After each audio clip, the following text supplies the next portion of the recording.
Smoke Jensen was riding into a trap. He knew it.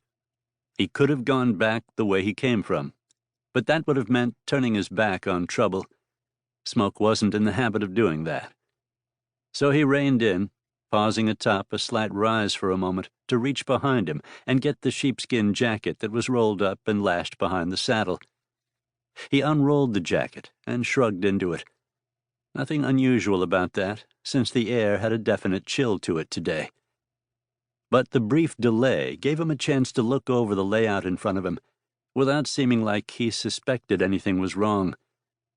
Ahead of him, the terrain sloped gently down to a broad, level stretch of mostly sandy ground, dotted with clumps of hardy grass and the occasional scrubby mesquite tree, typical for the Texas Panhandle. To the left of that open ground rose a rocky ridge that ran for several hundred yards, looking like the spiky backbone of some giant creature mostly buried in the earth. To the right, the land fell away in a sweep of rugged badlands, dominated by red sandstone upthrusts and riven by gullies. It was picturesque, a smaller version of the more impressive Palo Duro Canyon a good ways south of here.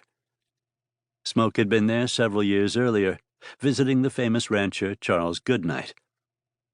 Out here in the middle of nowhere, border lines didn't mean much. Smoke was pretty sure he had crossed from New Mexico territory into Texas earlier that day, but he couldn't have said exactly where. All he knew was that he was headed for the town of Salt Lick, and if he kept going in this direction, he ought to find it. Assuming he escaped the trap he was riding into, he reminded himself.